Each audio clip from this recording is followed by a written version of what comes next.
with this week's episode of Fearless Flight Live, our weekly show for anybody who is, number one, has a fear of flying, number two, knows somebody with a fear of flying, or number three, just likes to talk about airlines and the industry and kind of like a behind the scenes what goes on back there. And joining me, you can see, is Dieter Staudinger. Dieter's up in Toronto. He and I have been hanging out together here for 6 years now, I think, something like that. Almost, yeah. At least. And Dieter has helped me move this to the next level. And we're going to talk about that tonight. We're going to not only talk about that, we're going to bring in a special guest who's consented to be make herself vulnerable. She's just getting started in this, and we're going to use that to guide you through some of the 201 course and help it make it a little bit more meaningful.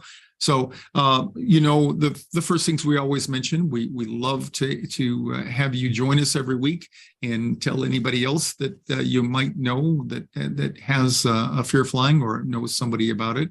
The second thing is we encourage you to join our Fearless Flight Birds of a Feather group. We're up over 1,400 strong now, and it's got its own critical mass, or it's achieved that, so that we get people participating every week.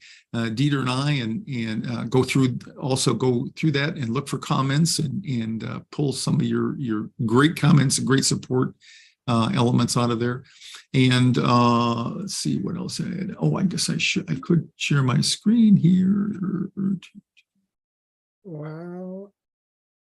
If I got to remember not to move my mouse, because that doesn't work very well.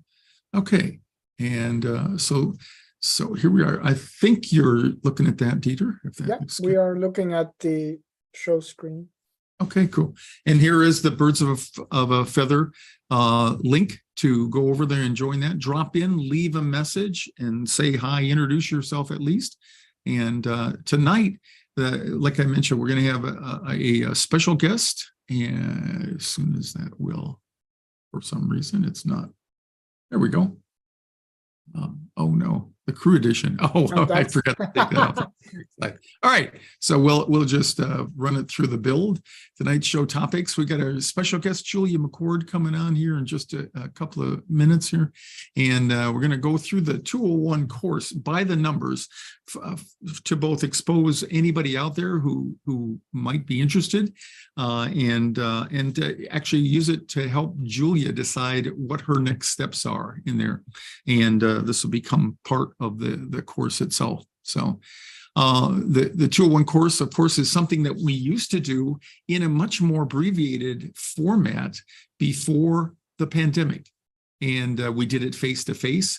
We always enjoyed it, but it limited us in so many ways. One, to start with, we only could do it in Phoenix, and then eventually I started holding classes in Burbank in a movie studio over there. But then when the pandemic hit, it set us all back, and we couldn't do that anymore. So we had been thinking about putting it up in the cloud and expanding it about fivefold, and so that provided us with the motivation to do that. So now we have an online course and an app that you can use it on demand on your portable devices, and we even have the opportunity to fly together in a 301 course sometimes. But you can do this, and we've had many people successfully fly just after taking the course there. So with that, let me kill this off, and I'll invite Julia to come in and join us. And okay,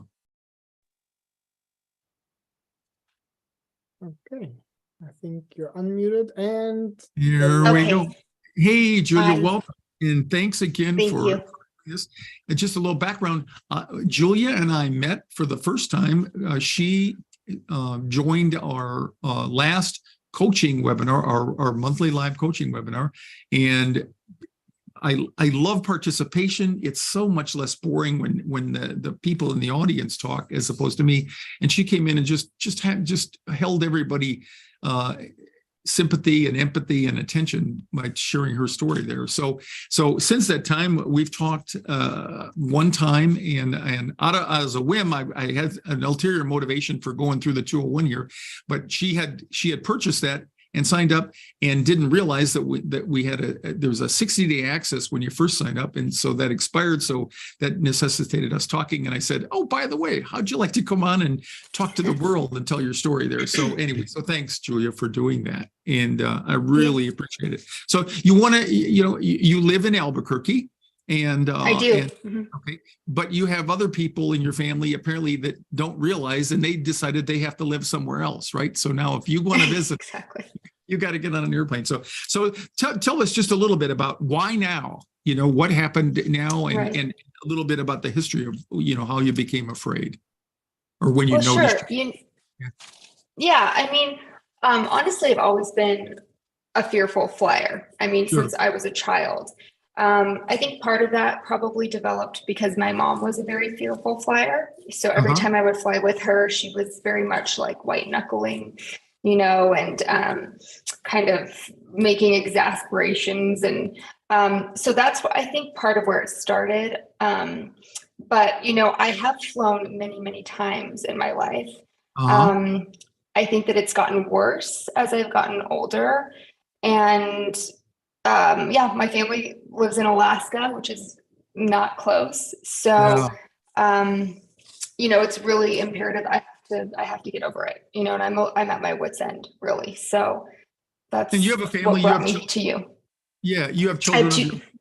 I have two children, and in some ways, I feel like that would make flying easier when I'm with them because it can be very distracting. They're younger.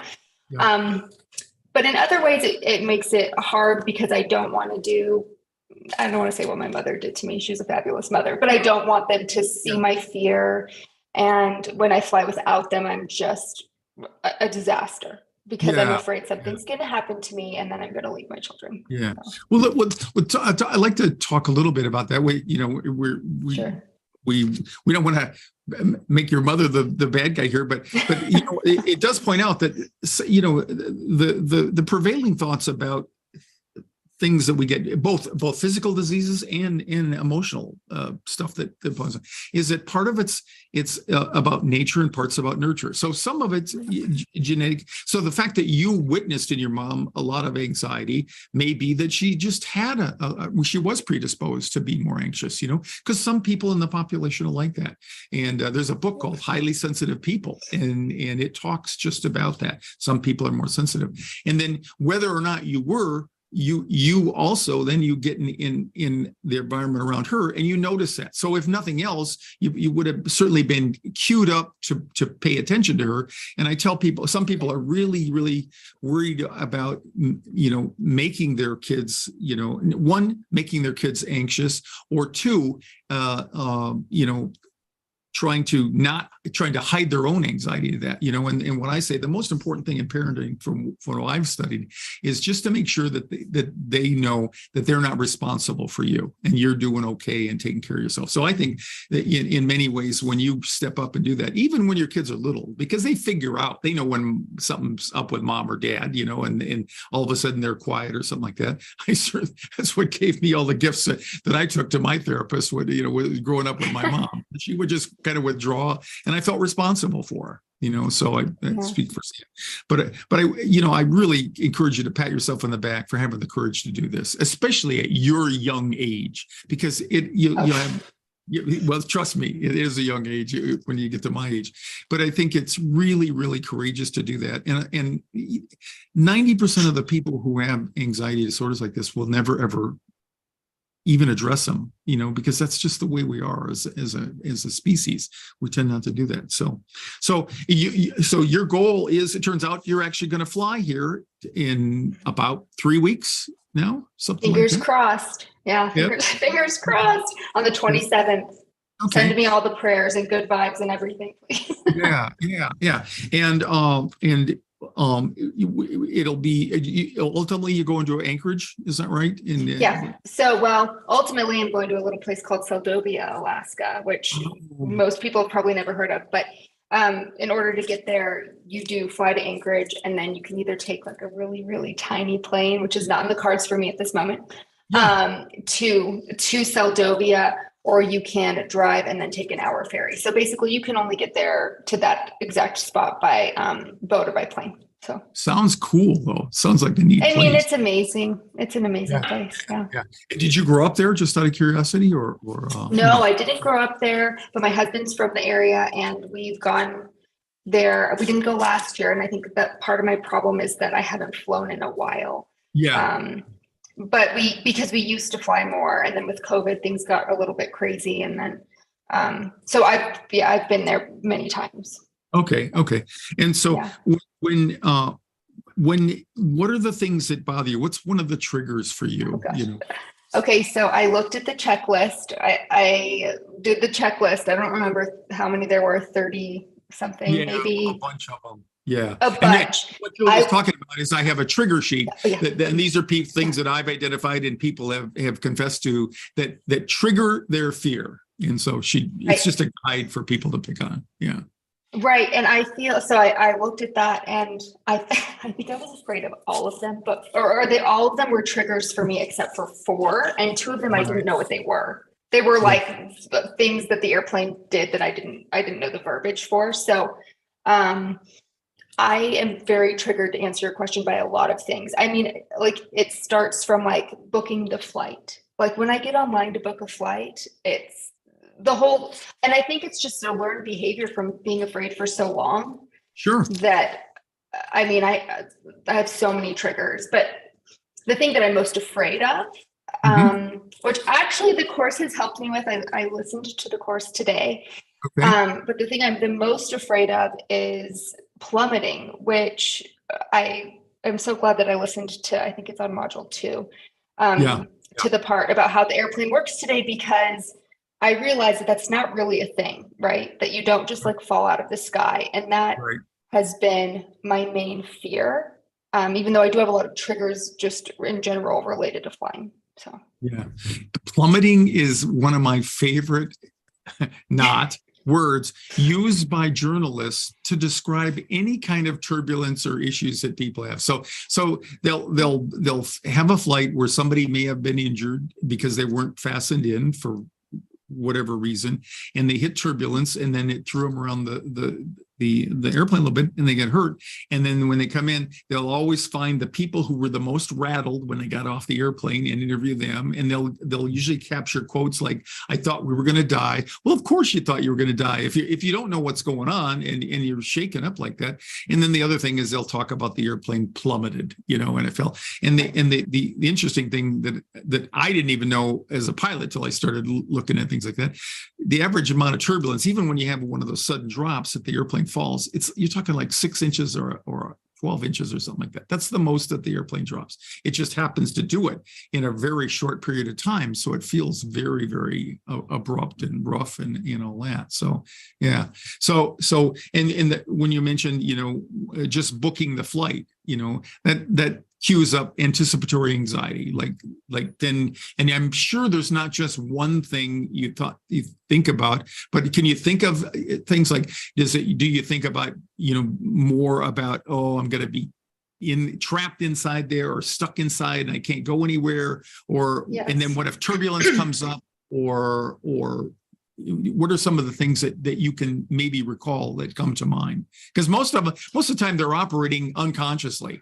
Right. All you feel is the biology that gets triggered. And there's this generalized feeling I tell people that when you feel so miserable, it's hard to believe that there's something not really threatening that you're going on. Right. I mean, I know a lot of people have a fear of like, feeling like they'll lose control of themselves when they have so much anxiety. I think I have that a little bit, but my fear for that is mostly just around in front of my kids. Like I'm afraid that I'm not going to be able to be a good parent to my kids because I'm going to just be so unhinged, right? I don't worry about it. I don't foresee myself, being on the nightly news because I'm like banging on the cockpit door or anything like that. Sure. But I will say that I do have a little bit of a fear of just like having my anxiousness get the best of me. I definitely worry about turbulence, Yeah. lightning strikes. I mean, like so many things that are really explainable, but I've never done the research, Okay. or I've done Okay. a little bit, or I've heard the headlines of the news where they, tell you the worst thing that's happened. Anyway, so sorry, Okay. I think I got a little bit. No, that's all good. And so let's just take a look. I thought this would be a great opportunity to Sure. share this tonight. And this is when you log in, hopefully this is what you saw when you logged in. Mm-hmm. I hope it's recognizable. I did make a couple of minor changes here today, and I thought we just start out with this. So some of the things that I wanted to mention specifically tonight was, and this because I'm remodeling the whole thing. We're doing a makeover for the course because of some factors that I'll bring up here in just a minute. So when you log in here, the first thing that you should see and what you want to take a look at, if you haven't, is you want to take a look at what's new, because anything that comes out, and I put a small video in there. Anytime, because we're constantly adding content to this, and it's just going to get bigger and bigger and bigger. But I want people to have a feel for that. And so whenever you log in, I recommend people just first click on the what's new right there at the top, and this will just be cascading down below, and it'll take you to whatever it is that we just added. It might be a new video, it might be an interview with somebody, or any content like that. But I wanted people to be able to know that it's a dynamic, ongoing course, because of the fact that fear of flying is a moving target for a lot of people, and it's a process. It's kind of funny to me after all these years when I'll run into somebody and they'll say, well, I got an hour next Thursday afternoon. Can I work on this fear of flying in that hour? And it's like, yeah, you can, but it's not going to provide you with the relief. There are people that have breakthroughs and have really magnificent transformations, but the average person, it's a process. And so the first things, the reason we break it down into educating people, which is largely what you've been doing today and talked about, just knowing more details. Oprah Winfrey used to say, when you know better, you do better. And I really subscribe to that. So a genuine curiosity about yourself and about flying in general is really one of the best things you can bring to this. Another thing is persistence. The people that are the most successful, the ones that start out and don't give up. So to recap here, the most important thing, if and when you subscribe to the 201 online course, is to log in and don't hesitate. And as I mentioned, philosophically, when Dieter and I put this up in the cloud here, we debated a lot of things. And one of the things that we realized is we wanted to we can't make anybody do it. We wanted people to be inspired to take action right away. And so that's why we want you to get in there right away. We have put a 60-day limit on that, because our theory was most people are going to fly sometime now between the next 60 to 90 days. And we wanted to build the course that they could pretty confidently go fly after 30 days. So we took that and doubled it. And then the other thing is, as we started to build this and it evolved, we realized that it's always going to be changing and dynamic and require maintenance and things like that. So then we came up a way that people could, when the access finishes, if you've ever subscribed to the 201, now you can go into our Fearless Flyer Club and do the monthly live coaching webinars. And that's really a way to stay current. And we have to do it as airline employees. We don't just get away with getting checked out once in an airplane and then we go the rest of our career. We have to do annual training. We have to do medicals and all kinds of things like that. So I've continued to use the how to be a pilot as the kind of the model for how to be a passenger in there. So, so you were saying that, well, I'll finish this part here. So then I recommend people take a look at the welcome. You can click over here on the left-hand side and the welcome come up. And again, all these things might be changing even by the time you get to them and see them. And then where to start. How did you figure out where to start? Julia, just out of curiosity, when you opened, because you didn't have the benefit of us talking about this. Right. It did take me a few minutes to kind of figure it out, but I actually just went in order from the menu on the left-hand side, and that seemed to work fine. Okay. When I mentioned in the start here, where do you start? When I wrote the book, Overcoming Fear of Flying, that was the worst term paper I ever made myself write. And when I was getting started, it's really hard to know where to start. And I talked to somebody that later became a mentor for me for writing. And she said, just start with the most interesting thing to you. And so if you can't find anything else that appeals to you, or you don't do like Julia suggests, to just start in order there. And we did use some planning when we put those modules in that order there. You just pick something that's interesting to you and go down there. If it's turbulence, if it's claustrophobia, things like that, yeah, that's a good place to start.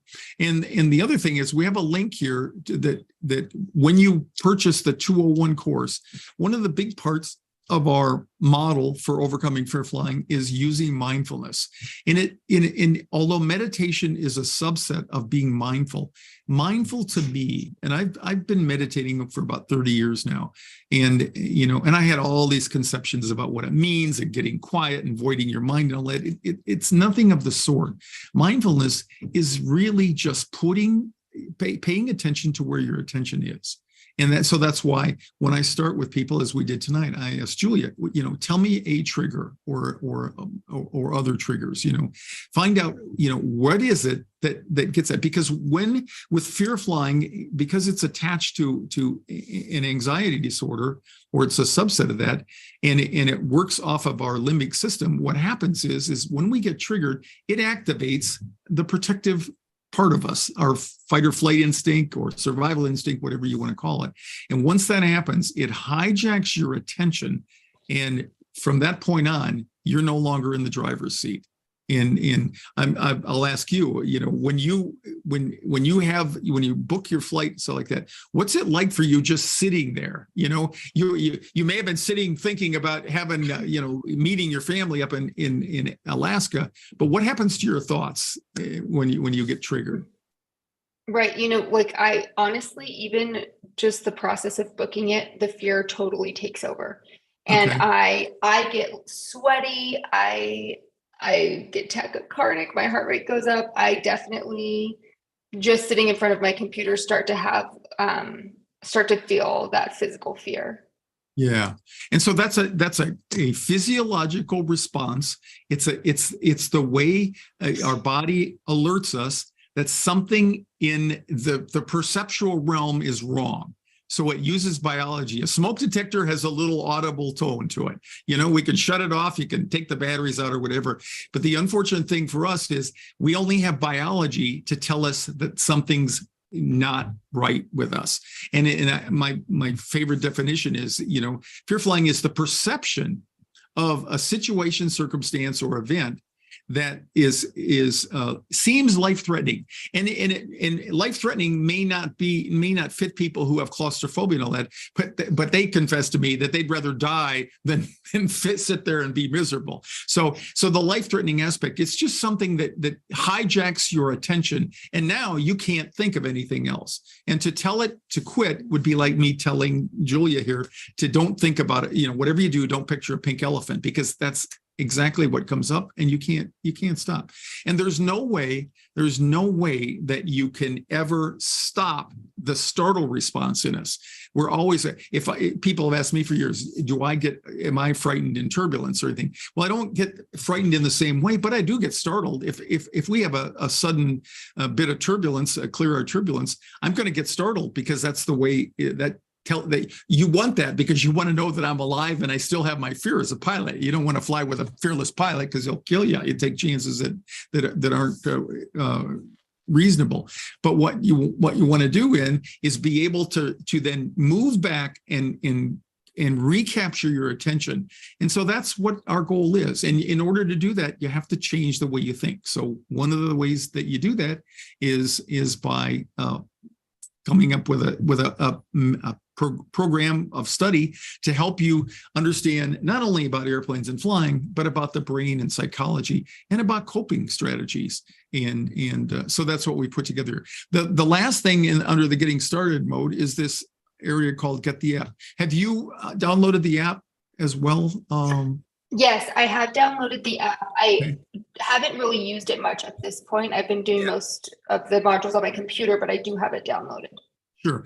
And so we change platforms, which doesn't mean much to anybody but Dieter and I, but in order to get all of our content out to the public, we don't have enough money to hire our own private programmers and stuff. So we used a platform here, and it has the name of the company is Zenler. So that's why when you see this app, you'll see the name Zenler in there. But it's basically a way that we can take everything off of out of the cloud and make it available through an app that you can put on either your iPhone or your iPad or tablet devices or Android. So the real advantage of that is, one, you can have access to it anywhere now. And I'm going to say something that I don't have complete knowledge of yet, but I heard that in the old days, first of all, when you fly, I don't know if you were aware of this, but the airlines provide free Wi-Fi for texting now. Were you aware of that? Julia? Yeah, yes, because I always text. Okay. Yes, So, and the main thing is you had to have the airline's app on before you get on board the airplane, because otherwise you can't access the internet there. And in the past, they also have internet. Now, the Wi-Fi for texting is free, but if you wanted to surf the web and check email, then you got to pay for their internet while you're on board. But if you don't have, or if nowadays, and then in the past, if you did do that, certainly the early days of internet on the airplane, you'd have 150 people all try to get on the same time, and it would be kind of ridiculous to even use the internet. But now the technology has become better, and it's more robust capabilities. And so now I heard the last time that you can even stream things like Netflix, your own Netflix account now. So, but I've not tested that myself, so I haven't done that. But in any case, that would make this available on the airplane if you wanted to. So that would be even something else. So you can get on the airplane and use it. So maybe when you fly, you can test this out for me, because you'll be flying before I do. So, sure. Yeah. So I'm curious to see what that is. But of course we would have to pay for the internet for that minute. Okay. So if I remember, what you did was you just started down here in order the modules 1, 2, and 4. Okay. So I've only made it through 2. But yes, okay. That's where I'm at. Mm-hmm. And just a little bit of, how did you find them? Were they easy to access, easy to understand? Yes, very easy to access, very easy to understand, and really they've been super helpful so far. I really liked. I liked module 1 and 2, but I found a lot of things in module 2, especially, just really helpful for me. Yeah. And module 2 that's for Eric and I, who's not here tonight, but as pilots, that's the most fun, because we love talking about airplanes and stuff, and that's the easiest. Yeah. And a lot of people, that's where a lot of their questions are. Even people who say, well, I'm not really worried about the airplane crashing. I know how safe it is. I just don't like being trapped in there when the door closes. But the reality is, if you weren't worried on some level about something going wrong, you wouldn't be worried about not being able to get out of it. So I've had more success with people who have told me that they know everything about flying, and they really don't, that's not an issue. I've had more success with those people looking at the basics of flight than probably even people who were worried about the airplane crashing, for what it's worth. The other thing I skipped over here is this is the monthly coaching program that we have in here. And so, for example, if you are in the course, when you're in the course, you will get 2 monthly coaching sessions. These are live coaching sessions, which Julia, it's when I first became aware of Julia, that she attended last May 18th, I think was our last one. You want to say just a little bit about that? That was the first time that you'd ever experienced me or anybody. What was that like for you? Yeah, I mean, it was great because it was definitely a new experience for me, just being in a community of people who are just like me in a lot of ways. And I feel like, and I know we talked about this before, but it's hard because for people that don't have this fear, a lot of people will be like, oh, I mean, you're fine. You just get over it. Like, it's not a big deal, And so I felt very seen just being in a community of like-minded people. And I felt it was nice because it made me feel so comfortable that that's when I shared a little bit. I introduced myself and shared a little bit about myself. And that's how we got connected. So, I mean, it was great. Yeah. Yeah. And this is the biggest disappointment with the pandemic for me. The most often uttered remark when I would have live classes, and I'm back to doing the 101 class here in Phoenix here, the most often uttered remark was people would come in there and they'd see other people there and they say, oh my God, I thought I was going to be the only one. Because we tend to do that. We tend to isolate when we have emotional things that are issues like that. And it's not true. It's not true. And I think that's what you were touching on when you see other people in there. And I want to give kudos to you again. Yeah, I'm always looking for participation, and you opened yourself up there in a way that inspired many, many people that were there that night. I got a lot of compliments about you from other people there that were so it's more of the same thing. Nobody thinks that anyone else is as bad as they are, and I don't know. It's like saying, which would you rather die by, a gun or a knife? They both have their own merits. But anyway, and people can see here, this is the replay from the May coaching thing, and we just passed a year. We've been doing this for a year now, so all of the replays are in here. So that's another reason why the content is constantly growing. And this is very interesting. I did a little activity with an Empire State Building, and that's why this is up there. But you can go in here and you can play this. This was an hour and 15 minutes, so it includes a discussion. We actively coach people during the session. We listen to let them talk and bring their issues forward. And I have now added a visualization each time to just another way to help people introduce them to mindfulness and how to pay attention to where their attention goes. So just again, I'm just going to go down. You can see, you can just scroll down the left-hand side here. There are other resource sections in there. We talked about I think I talked about the Putting Mindfulness into Practice course. That's a bonus course that comes with this. And then there's a bunch of other bonus modules down there. There's interviews with people. The basis for the course came from a live version of this that we did, and we videotaped it, and I had live guests throughout that. And there's some really cool case file. Colleen Visaki, just a phenomenal person, and not unlike Julia here. Just it was totally blocking her life, and she talks about her experiences in there, and so basically, if you should decide to do the 201 course, you want to make sure that you go over and access it right away. Log in. If you have any problems, let me know. But I want you to get in there and get working on it, and join us in the monthly live coaching sessions. And we'll be working to improve all of the modules and add to them, as I've said there. Any questions? I've got a couple of them. So first of all, there was one question about is there anything in the course about flying over water? And the answer is yes, there is. There's actually an hour and a half, a 90-minute webinar that we have. Captain Eric used to fly from, was it Phoenix to Hawaii? Most of the time he flew to Cancun once in a while, but most of the time from West Coast to Hawaii. So he's very well suited for that, for those details. And then the next question was, that's actually a question that came up. So I'm gonna ask you, Julia. So when you logged in and you saw that, did you feel overwhelmed? Did you feel like wow, there's a lot to learn. Like, what was your first kind of like impressions of the course? And I'm curious about that too. I think, yeah, I mean, I felt a little bit overwhelmed, but not because of the layout of the course or anything like that. I think that feeling just came from, this is a hard thing for me to confront.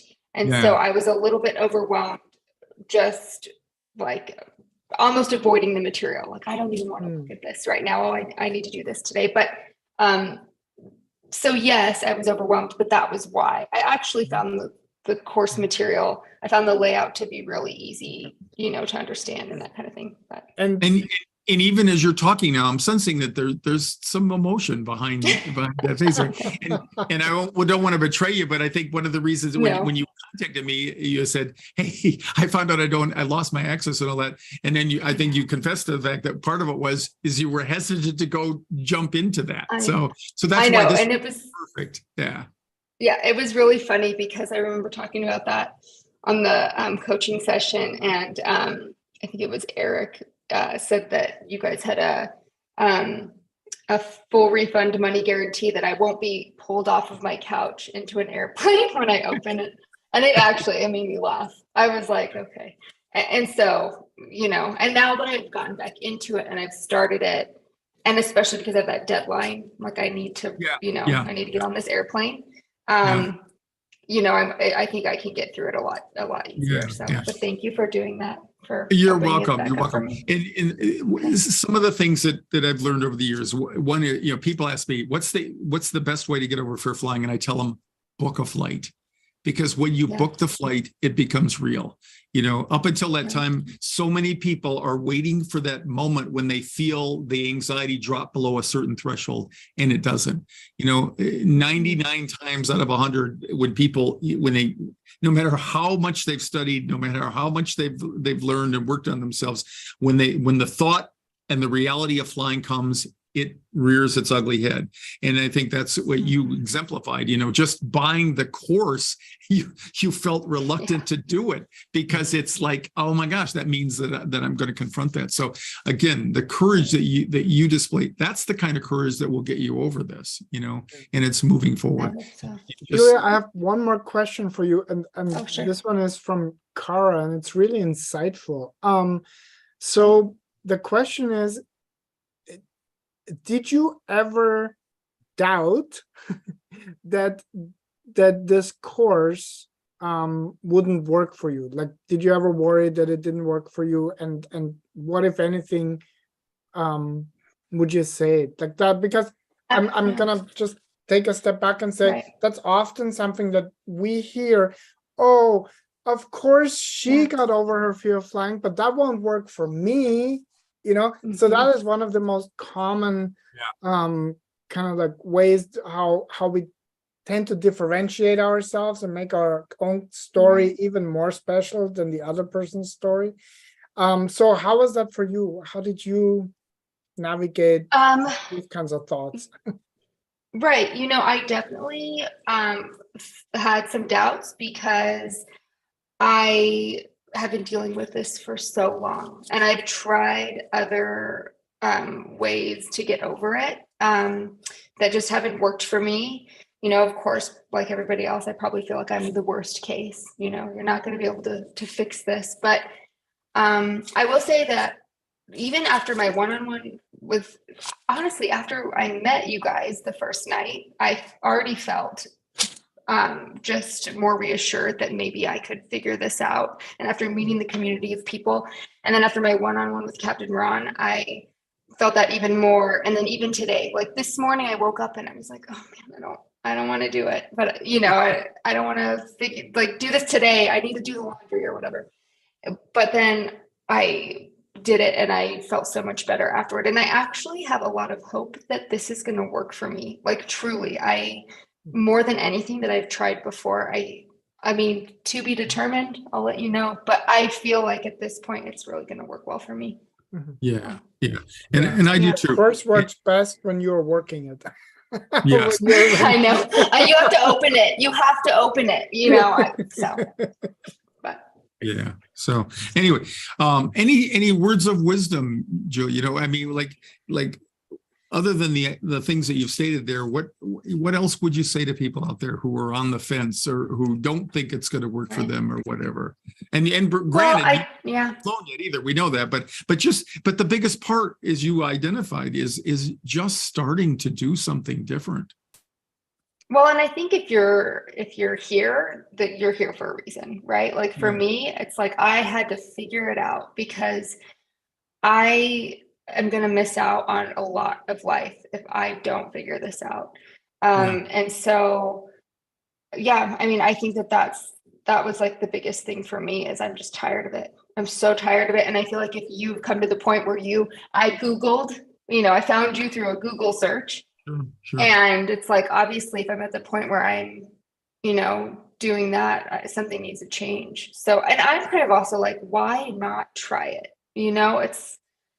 What's the worst scenario? It doesn't work for me. Okay, well, I'm already there anyway. So it's, Yeah, that's interesting because when I first spoke to a group of fearful flyers 36 years ago in August here, I was invited by a local psychologist who was starting a fear flying program.